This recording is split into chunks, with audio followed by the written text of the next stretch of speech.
Good morning students. बोलो a very good morning ऐसा बोलो तो सही।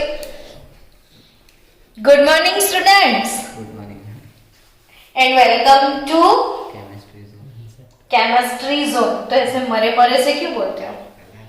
नहीं अच्छा लगता है वेलकम करना केमिस्ट्री जोन में?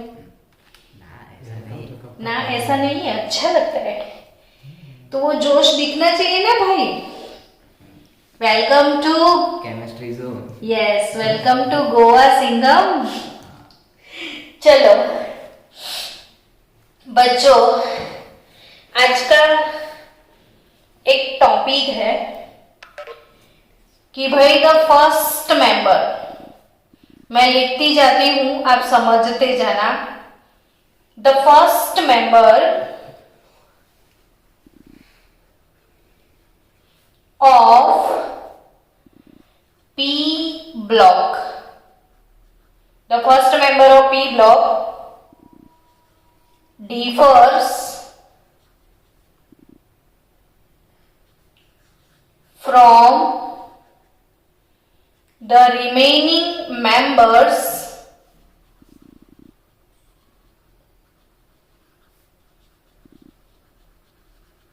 ये बातें बहुत इंपॉर्टेंट हैं और इसलिए हम इसको टाइम दे रहे हैं। कोई बात नहीं, ज्यादा लेक्चर बनेंगे तो, लेकिन जो जो चल रहा है वो अच्छे से समझ में है आपको कि the first member of P block differs from the remaining members of their corresponding group into two major respects। ठीक है, दो बातें हो सकती है, इनको जो डिफरेंट बनाती है वो। ठीक है, इसमें से फर्स्ट बात कौन सी है बोलो, पढ़ के बताओ। फर्स्ट क्या है कि फर्स्ट इज द साइज। सबसे पहली बात क्या कि जो फर्स्ट मेंबर है पूरे ग्रुप नंबर 13 में, first member boron, group number 14 का फर्स्ट मेंबर बताओ, कार्बन 15 का, नाइट्रोजन 16 का, ऑक्सीजन 17 का, फ्लोरीन। तो यही है first member of P block, है ना। Differs from the remaining members in two major respect. इसमें से फर्स्ट मेजर रिस्पेक्ट कौन सा है? साइज वाला, कि अपने ग्रुप में सबसे छोटू है। अभी अभी कौन सा ब्लॉक खत्म किया आपने? S block. एस ब्लॉक में कितने ग्रुप थे? दो में पहला ग्रुप कौन सा था? Alkali metal. इसमें सबसे पहला एलिमेंट कौन सा था? लिथियम, जिसको हम लिथु बोलते थे ना लाड से। क्यों? वो सबसे छोटा था। और यही तो पूरे चैप्टर में हमने पढ़ा कि एनामोलस बिहेवियर ऑफ लिथियम, यानी लिथियम का बिहेवियर अपने ग्रुप के सारे मेंबर से कुछ अलग था और उसका डायगोनल रिलेशन, ये चीजें हमने सीखी थी। ठीक है, तो यही कि भाई first is the size and all other property and all other properties which depend on size। कि कौन सी बातों में वो अलग है, तो वही प्रॉपर्टीज जो साइज पे डिपेंड करती है। तो विच डिपेंड्स ऑन साइज, वो रिस्पेक्ट में वो अपने मेंबर से अलग है। Thus, the lightest p block element show the same kind of differences as the lightest s block element। जैसा s block में था वैसा सेम मैनर किस में है? p block में। Now the second important difference, अब second difference की मैं बात कर रही हूँ कि which applies only to the p block elements only and arise from the effect of d orbital in the valence shell of heavier element। यानी कि जो भी फर्स्ट मेंबर है वो अपने मैक्सिमम कोवैलेंसी जो है उस मैनर में वो डिफर है अलग बाकी सबसे। तो वो क्या, तो कि भाई उसके मैक्सिमम कोऑर्डिनेशन नंबर 4 होता है। और आज का वही हमारा टॉपिक है कि भाई क्यों बाकी सबके 6 है मैक्सिमम कोवैलेंसी, फर्स्ट मेंबर की मैक्सिमम कोवैलेंसी कितनी है 4। ठीक है, चलो अब मुझे ये सिखाने के लिए आपको आज पूरा लेक्चर हमें इस पे ही चलाना है, क्योंकि पीछे पी ब्लॉक पूरा चैप्टर है 12th में। तो ये सारी बातें हमें हर एक ब्लॉक में एवरी टाइम सिखानी है। तो क्यों ना मैं अभी से सिखा दूं, ताकि फिर एवरी टाइम मैं सिर्फ बोलूं और आपको समझ में आ जाए। आज मैं 2 कंपाउंड बनाने वाली हूं, एक है PCl3 और दूसरा है PCl5। हमने कंपाउंड भी ऐसे ही सिलेक्ट किए हैं जो आपको कहीं ना कहीं बहुत ज्यादा काम में आने वाले हैं। ठीक है, अब PCl3 का मतलब सेंट्रल एटम जो कि फॉस्फोरस है, सेंट्रल एटम जो बीच में है वो सेंट्रल एटम है। ठीक है, ये फॉस्फोरस के आजू बाजू में कितने क्लोरीन है 3, यानी फॉस्फोरस ने कितने बॉन्ड बनाए 3 बॉन्ड बनाए। ठीक है, अच्छा मुझे ये बता सकते हो बच्चों कि अगर एग्जाम में पूछ लिया कि PCl3 का शेप कौन सा, हाइब्रिडाइजेशन कौन सा, तो क्या वो निकाल सकते हो आप शेप एंड हाइब्रिडाइजेशन? कैसे? शेप तो टेट्राहेड्रल है। कैसे पता चला कि शेप टेट्राहेड्रल है? अर्पित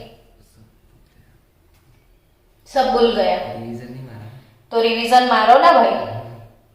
हाइब्रिडाइजेशन निकालने के लिए इलेक्ट्रॉन पेयर। आपको क्या कैलकुलेट करना पड़ेगा? Total electron pair अराउंडिंग the phosphorus. फिर लोन पेयर और हाँ, तो क्या कौन सा फॉर्मूला है? हाफ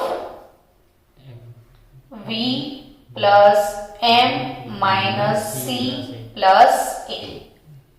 चलो आपके केमिकल बॉन्डिंग का रिवीजन भी हो जाए, थोड़ा बहुत चीजें आप भूल गए हो वो याद भी आ जाए और आपको इंपॉर्टेंस समझ में आए। V यानी वैलेंस इलेक्ट्रॉन फॉस्फोरस की, कौन से ग्रुप का मेंबर है फॉस्फोरस? 15, तो वैलेंस 5 होंगे ना। मोनोवैलेंट क्या होते हैं? जो दूसरा है उसकी वैलेंसी में कितने हैं? जब जिसकी वैलेंसी 1 हो, यानी हेलोजन या हाइड्रोजन है इसमें हेलोजन कितने? 3, तो 3 मोनोवैलेंट है ना, तो वो कैटायन है ना तो एनायन है। कैटायन होता ना तो इलेक्ट्रॉन लूज करता, यानी उसके ऊपर जो चार्ज आता हम माइनस कर लेते। एनायन होता तो गेन करता, तो हम प्लस करते, क्योंकि हम तो वैसे भी इलेक्ट्रॉन काउंट कर रहे हैं ना। तो कैटायन लूज करता है, एनायन गेन करता है, यानी 8/2 हुआ ना, यानी 4 हो गया। यानी 4 पे हाइब्रिडाइजेशन इसमें कौन सा होगा? sp3 होगा। तो शेप कौन सा बनेगा? टेट्राहेड्रल। वो तो बोल दिया था, लेकिन पूरा तुझे कुछ पता नहीं था। तो ये PCl3 एक्चुअली देख, वो चीजें भी समझो कि तू बोला टेट्राहेड्रल, मैंने शेप बना दिया टेट्राहेड्रल, लेकिन इसके पास बॉन्डिंग तो 3 ही दिखते हैं, तो 3 बॉन्डिंग है और एक लोन पेयर ऐसे ही पड़ा रहेगा, यानी ये लोन पेयर है जो यूज नहीं होगा, ऐसे ही पड़ा रहेगा। और 3 इसके बॉन्डिंग पेयर है। और अब शेप में ये तीनों ही कंसीडर होंगे, ये कंसीडर नहीं होगा। तो ये अगर तू निकाल दे और तीनों को कनेक्ट करे तो ये शेप कैसा बनेगा? टेट्राहेड्रल नहीं है। ये तो निकल गया ना ऊपर वाला पोर्शन। इलेक्ट्रॉनिक अरेंजमेंट इसकी टेट्राहेड्रल थी, लेकिन इलेक्ट्रॉनिक अरेंजमेंट में चारों इलेक्ट्रॉन पेयर बॉन्डिंग नहीं है, सिर्फ 3 बॉन्डिंग है। एक लोन पेयर है तो वो शेप से निकल जाएगा। तो ये वाला जो शेप हुआ ना, ये ऐसे होगा, ये एक पिरामिड बना और जिसका बेस ट्रायंगल होगा। सबको समझ में आ रहा है? बेस कौन सा होगा? ट्रायंगल, और ये के पिरामिड। तो इसका शेप होगा ट्रायंगुलर पिरामिडल और ट्राइगोनल पिरामिडल, ऐसा भी आप बोल सकते हो। तो तो कौन सा शेप है? Trigonal pyramidal. ये तो केमिकल बॉन्डिंग का रिवीजन अब बीच में आ गया तो कर लेते हैं, ताकि बच्चे अगर भूल गए हैं तो थोड़ा रिफ्रेशमेंट वाला फीलिंग आए। तो half v plus m minus c plus a, it's done. चलो v फॉर व्हाट? वैलेंस, 5 ना, मोनोवैलेंट भी 5 ना, 10/2, यस और नॉट, 5 पे टोटल 5 है, लेकिन यहाँ पे 5 बॉन्डिंग दिख रही है, यानी ये AB5 टाइप का मॉलिक्यूल हुआ, इसमें कोई लोन पेयर नहीं है। अच्छा 5 है ना, तो 5 पे हमने सीखा था 3+2 का स्कीम अप्लाई करना। हमेशा 6 होते हैं तो 4+2 करते थे हम, 5 है तो 3+2, तो 3 यानी ट्रायंगल, ऐसे 1 2 3, 3 पे ट्रायंगल ही मिलता है, +2 यानी above the plane below the plane, है ना। ये एक्सियल और ये इक्वेटोरियल बॉन्ड। अब ये ऐसे 5 अरेंज होते हैं, तो बीच में तो ये ट्रायंगल बन गया। ये ट्रायंगल को ऊपर कनेक्ट करोगे तो एक पिरामिड मिलेगा, ये ट्रायंगल को नीचे कनेक्ट करोगे तो और एक पिरामिड मिलेगा। तो ट्रायगोनल बाय पिरामिडल शेप हुआ है। कौन सा शेप? Trigonal bye pyramidal. तो PCl3 ट्रायंगुलर पिरामिडल और PCl5 ट्रायगोनल बाय पिरामिडल, ठीक है। चलो बच्चों, अब मुझे बनाना है शेप PCl5 का और SF6 का मैं बना रही हूं, ठीक है। कौन सा दो? अच्छा PCl5 में सेंट्रल एटम कौन है? फॉस्फोरस का एटॉमिक नंबर क्या है? 15 है। कॉन्फ़िगरेशन बताओ। 15 में 10 नंबर का नियॉन तो आ जाएगा, NH2 3s 3p होगा। 15 यानी 3s2, फिर 3p3 होगा ना, लास्ट ऑर्बिट में 5 इलेक्ट्रॉन हो गया कॉन्फ़िगरेशन। यस और नो? हाँ या ना? ये समझ में आया? 3s2 3p5, okay. अब मुझे ये बताओ कि ये एक फॉस्फोरस को 3p5 कितने लोगों के साथ बॉन्ड बनाना है? 3p3 आएगा, 3s2 3p3। ये एक p को कितने लोगों के साथ बॉन्ड बनाना है? 5 क्लोरीन के साथ। यानी ये फॉस्फोरस जो है इसका कोऑर्डिनेशन नंबर इधर 5 है। समझे आप कि जो सेंट्रल एटम के सराउंडिंग्स में जो एटम होते हैं इसे क्या बोला जाता है? Coordination number. यहाँ मैक्सिमम वैलेंसी की जो हम बात कर रहे थे, तो इसके सराउंडिंग में कितने लोग आने वाले हैं? 5।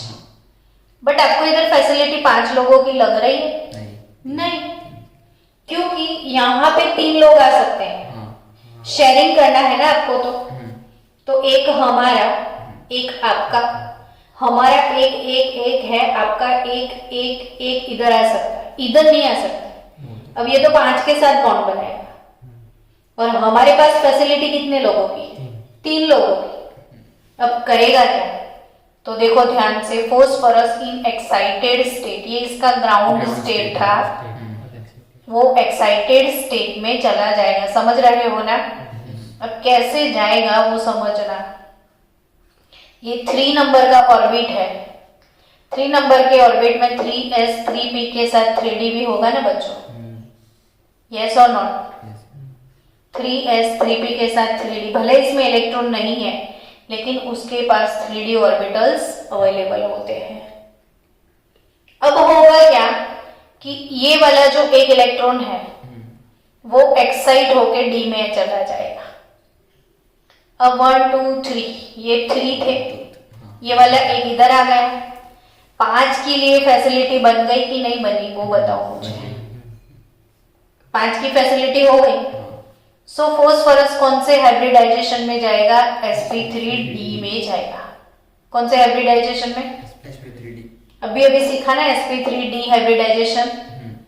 4 के लिए sp3 होता है, 5 के लिए sp3d और 6 होगा तो sp3d2 और 7 होगा तो sp3d3, ओके। है ना? अपने को 5 ऑर्बिट चाहिए, जितनी चाहिए उतनी ले लो।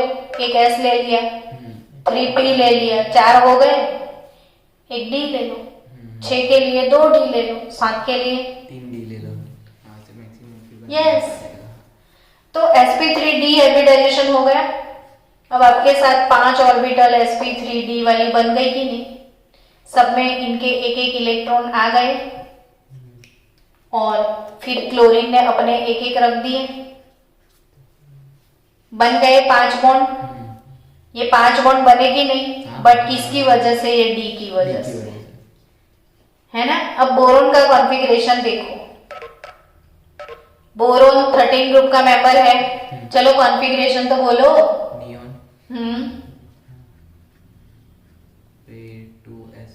2s2 2p1 आया समझ में? अब 2 नंबर के ऑर्बिट में d ऑर्बिटल्स क्या होते हैं? नहीं होते हैं ना। जब d है ही नहीं तो ये यहां से एक्साइट होके कहीं पे भी नहीं जा सकते। तो वो 2s और 2p है इनके पास। s में एक ऑर्बिटल होता है ना, और p में 3 होते हैं। तो ये 3 + 1 कितना होता है? 4 से ज्यादा इसलिए नहीं बना।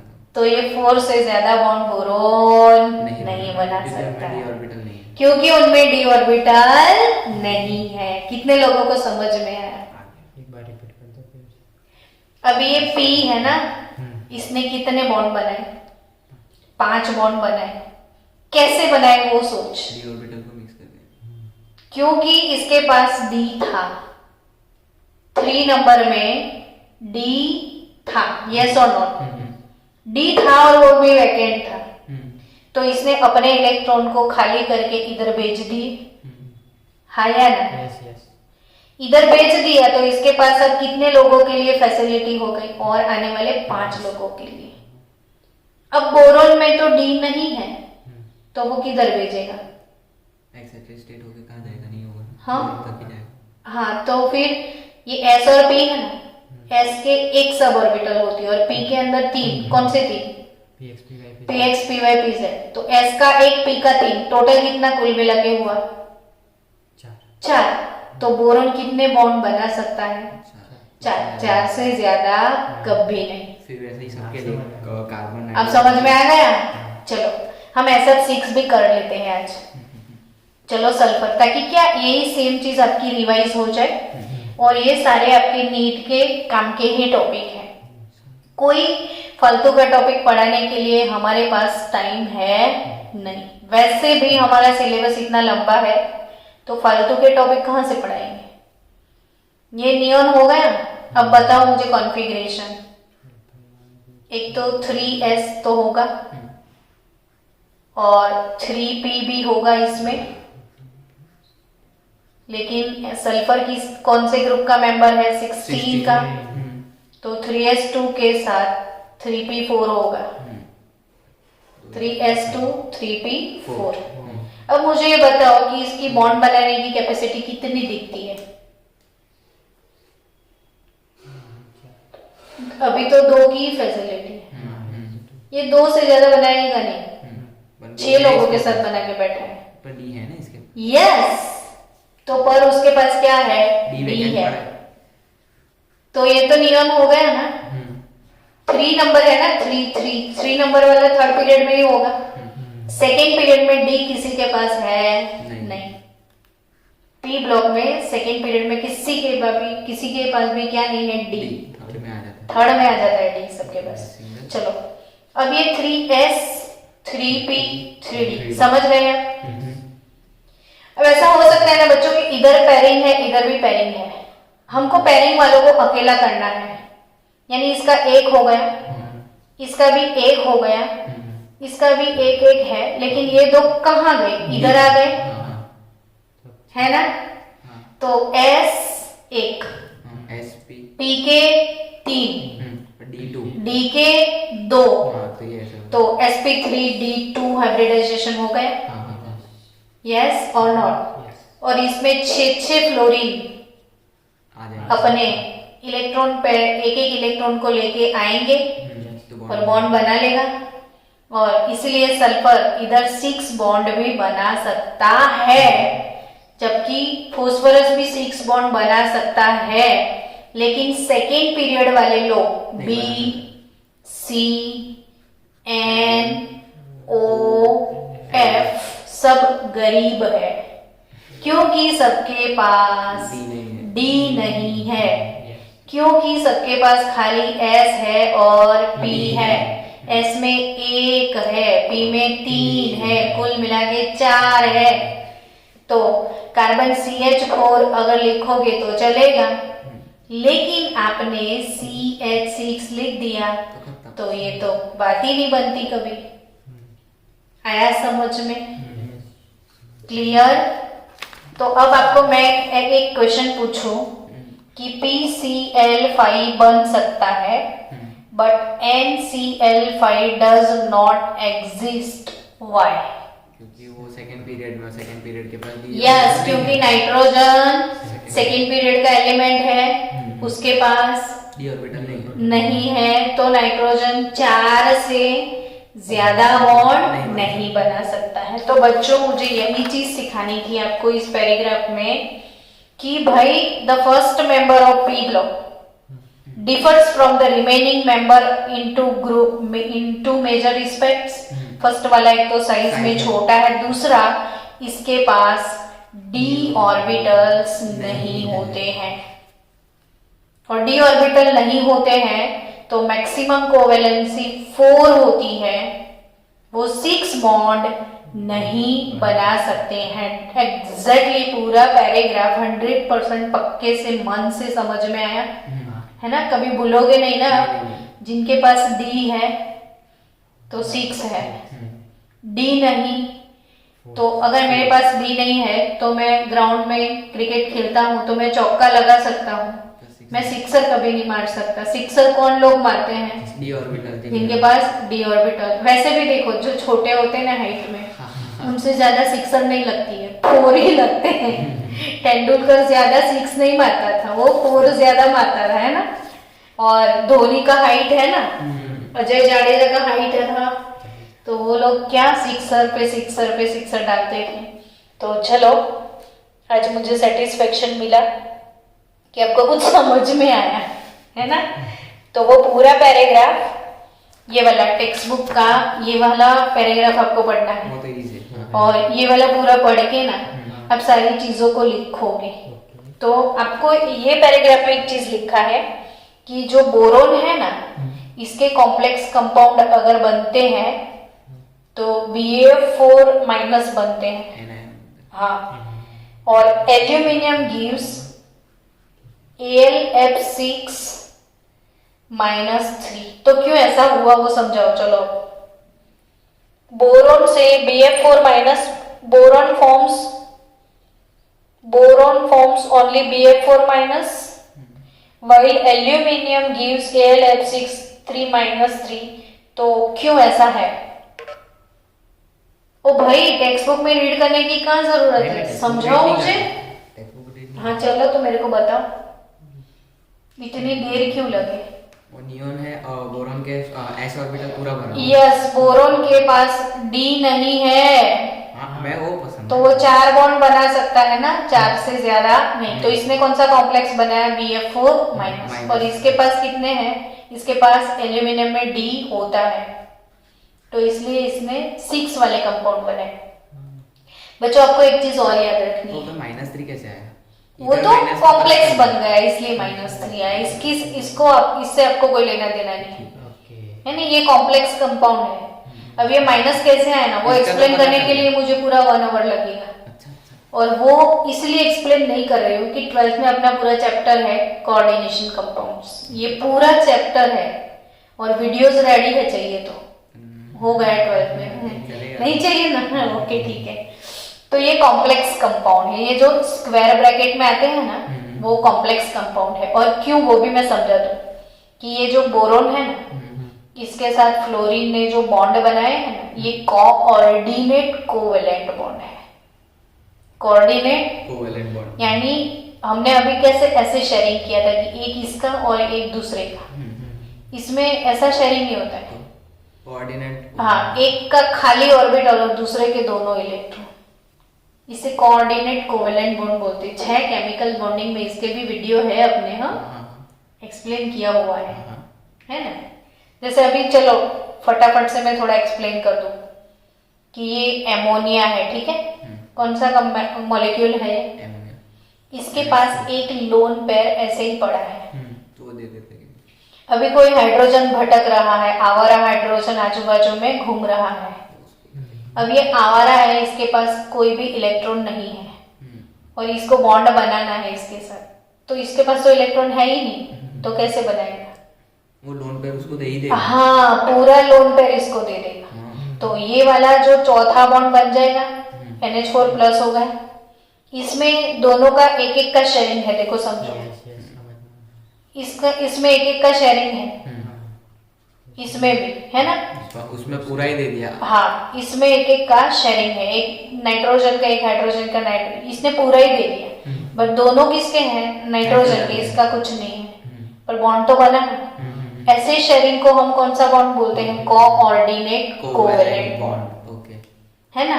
ये कोवेलेंट बॉन्ड है, ये वाला कोऑर्डिनेट को। हाँ, तो ये कोऑर्डिनेशन कंपाउंड है, ओके ओके, जिसमें वैकेंट ऑर्बिट होते हैं ना, इनमें ये लोग अपने इलेक्ट्रॉन पेयर को रखते हैं। समझ गए? मेरे पास 2 घर है, एक घर में मैं रहती हूँ, तो एक घर तो मेरा पूरा खाली होगा, तो मैं कोई और फैमिली को रेंट पे दे सकती हूँ ना वो घर, तो इलेक्ट्रॉन पेयर हम यस, तो वो उसमें रख देता है। तो वो बात हम समझेंगे 12th में, बट अभी के लिए आप इतना याद रखो कि Bf4 माइनस है, ये Alf6 माइनस है, यानी बोरोन का कोऑर्डिनेशन नंबर इधर 4 हुआ और एल्यूमिनियम का कोऑर्डिनेशन नंबर इधर 6 हुआ। रीजन इतना है कि इसके पास D नहीं था, इसके पास D है, है ना। अब दूसरी बात आपको याद रखनी है कि कहीं इसके पास 6 है, ठीक है, तो 6 पे हमेशा हम 4+2 का स्कीम अप्लाई करते थे शेप बनाने के लिए। और 4+2 का मतलब ये होता था बच्चों कि ये 4, ठीक है, ये क्या है 4, और ऊपर और नीचे। अब ये जो ऊपर है ना, इसको मैं चारों से कनेक्ट कर दूं और ये नीचे वालों को चारों से कनेक्ट कर दूं, तो ये जो शेप बनता था वो ऑक्टाहेड्रल शेप था। तो जिनके पास D होते हैं ना, वो ऑक्टाहेड्रल कंपाउंड बनाते हैं। सेंटेंस पूरा करो। जिनके पास d ऑर्बिटल होता है वो कैसे कॉम्प्लेक्स बनाते हैं? ऑक्टाहेड्रल। ऐसे कॉम्प्लेक्स, ये कॉम्प्लेक्स या कंपाउंड या व्हाटएवर, ये कॉम्प्लेक्सिस है। ओके ओके, तो एल्यूमिनियम ऑक्टाहेड्रल कॉम्प्लेक्सिस बना सकता है, वेरएस बोरोन खाली टेट्राहेड्रल बना सकता है। अब क्यों टेट्राहेड्रल? वही d ऑर्बिटल, वही D ऑर्बिटल के चक्कर में उसके पास 4 से ज्यादा फैसिलिटी नहीं है। अगर 4 की फैसिलिटी है तो sp3 हाइब्रिडाइजेशन ही होगा, तो sp3 होगा तो शेप कौन सा बनेगा? टेट्राहेड्रल। और इस पे D है तो 6 वाला भी बना लेगा, तो शेप कौन सा बनेगा? ऑक्टाहेड्रल। तो डन। तो यानी आज मेरे को एक पैराग्राफ समझाने में टाइम लग गया बच्चों। ये पैराग्राफ में आपको ऐसा लिखा हुआ मिलेगा कि ये जो पहले मेंबर है C वाले, पहले मेंबर, यानी ये B C N O F है ना, तो कार्बन के साथ, कार्बन नाइट्रोजन के साथ, कार्बन ऑक्सीजन के साथ डबल बॉन्ड भी बनाता है, ट्रिपल भी बना लेता है। यानी आप C डबल बॉन्ड O भी लिख सकते हो, C ट्रिपल बॉन्ड O भी हो सकता है, C ट्रिपल बॉन्ड N भी हो सकता है। डन और नॉट? जब तक समझ में ना आए आप क्वेश्चन पूछा करो, ताकि बाकी बच्चों को डाउट्स क्लियर हो जाए। हाँ या ना, ये ऐसे बॉन्ड बनते हैं या नहीं बनते हैं? एक बार बताओ वापस, मतलब ऐसे इसके ही कार्बन के साथ सिंगल बॉन्ड तो बना सकता है, लेकिन कार्बन के साथ डबल भी बना सकता है, ट्रिपल भी बना सकता है। समझ रहे हो? कैसे? यस हाँ, अब ये जो एक बॉन्ड बनेगा वो सिग्मा होगा, लेकिन बाकी के अगर डबल ट्रिपल होते हैं तो वो पाई होते हैं, समझ रहे? अब ये पाई बॉन्ड बन गया तो वो कैसे बना था, तो हमने हाइब्रिडाइजेशन में सीखा था, फिर भी अभी सिखाती हूँ कि पाई बॉन्ड जो पी ऑर्बिटल पड़े रहते हैं, पी का शेप डम्बेल है, सबको पता है ना, एक का पी ऑर्बिटल और दूसरे का भी पी ऑर्बिटल, पी ऑर्बिटल, ये इसका पी और इसका भी पी, ठीक है। दोनों उन्होंने सिग्मा बॉन्ड बनाए थे, तो जो ऑर्बिट काम में लिए सिग्मा बन गया। अब जो पड़े रहे थे ऐसे बिना यूज किए हुए तो पाई बॉन्ड, वो पाई बॉन्ड बनाते हैं। अब ये दोनों एक दूसरे के नजदीक आएंगे ऐसे तो ओवरलैप हो जाएगा, ये वाला पोर्शन और ये वाला बीच वाला नहीं होगा, तो ऊपर वाला पोर्शन ओवरलैप होके ऐसा हो जाता है, नीचे वाला पोर्शन ऐसा हो जाता है, तो ऐसे बॉन्ड को हम कौन सा बॉन्ड बोलते हैं? Pi bond. बट ये पाई बनाने में पी और पी ऑर्बिटल का यूज हुआ ना, तो ऐसे बॉन्ड को हम पी पाई बॉन्ड बोलते हैं। इसको क्या बोलते हैं? P pi bond. क्या? पी पाई बॉन्ड बोलते हैं। समझ में आया कि नहीं? टेक मी डी कंटिन्यू है, वीडियो देख तो, है ना? कितनी मिनट हुई? 31। ओके, चलो ये आप क्या समझे? पी पाई मिनट, पी पाई बॉन्ड समझे आप? वो पी लेकिन जिनके पास पी होंगे वो पी पाई बॉन्ड बने। बट अभी हम कब से बोल रहे हैं कि जो हैवी एलिमेंट है उनके पास तो डी ऑर्बिटल है, तो डी और पी हो तो डी और पी हो तो देखो डी का शेप कैसा? डबल डम्बेल, ये डी ऑर्बिटल हो गया। पी का डम्बल, डी का शेप डबल डम्बेल, अब पी का शेप डम्बेल, ये दोनों एक दूसरे के क्लोज आ गए, समझ?